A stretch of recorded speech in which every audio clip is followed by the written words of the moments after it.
السلام علیکم ورحمۃ اللہ وبرکاتہ۔ امید کرتے ہیں آپ سب دوست خیریت سے ہوں گے۔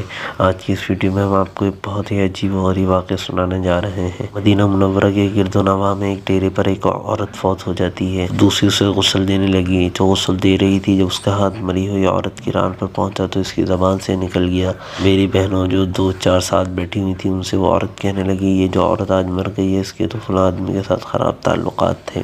غسل دینے والی عورت نے جب یہ کہا تو قدرت کی طرف سے گرفت آ گئی، اس کا ہاتھ ران پر چمٹ گیا۔ جتنا کھینچتی ہے وہ جدا نہیں ہوتا، زور لگاتی ہے مگر ران ساتھ ہی آتی ہے۔ دیر لگ گئی۔ میت کے ورثاء کہنے لگے، بی بی جلدی غسل دو، شام ہونے والی ہے، ہم کو جنازہ پڑھ کر اس کو دفنانا بھی ہے۔ کہنے لگی، میں تو تمہارے مردے کو چھوڑتی ہوں مگر وہ مجھے نہیں چھوڑتا۔ رات پڑ گئی مگر ہاتھ یوں ہی چمٹا رہا، دن آ گیا پھر ہاتھ چمٹا رہا۔ اب مشکل بنی تو اس کے ورثاء علماء کے پاس گئے۔ ایک مولوی سے پوچھتے ہیں، مولوی صاحب ایک عورت دوسری عورت کو غسل دے رہی تھی تو اس کا ہاتھ اس میت کے ران کے ساتھ چمٹا رہا، اب کیا کیا جائے؟ وہ فتویٰ دیتے ہیں کہ چھری سے اس کا ہاتھ کاٹ دو۔ غسل دینے والی عورت کے وارث کہنے لگے، ہم تو اپنی عورت کو معذور کرانا نہیں چاہتے، ہم اس کا ہاتھ نہیں کاٹنے دیں گے۔ انہوں نے کہا فلاں مولوی کے پاس چلیں۔ اس سے پوچھا تو کہنے لگا، چھری لے کر مری ہوئی عورت کا گوشت کاٹ دیا جائے، مگر اس کے ورثاء نے کہا ہم اپنا مردہ خراب کرنا نہیں چاہتے۔ 3 دن اور 3 رات اسی طرح گزر گئے۔ گرمی بھی تھی، دھوپ بھی تھی، بدبو پڑنے لگی۔ گرد و نواح کے کئی دیہاتوں تک خبر پہنچ گئی۔ انہوں نے سوچا کہ یہاں مسئلہ کوئی حل نہیں کر سکتا، چلو مدینہ منورہ میں۔ وہاں حضرت امام مالک رحمۃ اللہ علیہ اس وقت قاضی القضاء کی حیثیت میں تھے۔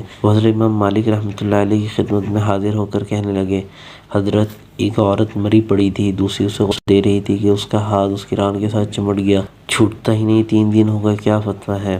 امام مالک رحمۃ اللہ علیہ نے فرمایا، وہاں مجھے لے چلو۔ وہاں پہنچ پردے کے اندر کھڑے ہو کر غسل دینے والی عورت سے پوچھا، بی بی جب تیرا ہاتھ چمٹا تھا تو تو نے زبان سے کوئی بات تو نہیں کہی تھی؟ وہ کہنے لگی، میں نے اتنا کہا تھا، یہ جو عورت مری اس کے فلاں مرد کے ساتھ ناجائز تعلقات تھے۔ امام مالک رحمۃ اللہ علیہ نے پوچھا، بی بی جو تو نے تہمت لگائی ہے کیا اس کے 4 چشم دید گواہ تیرے پاس ہیں؟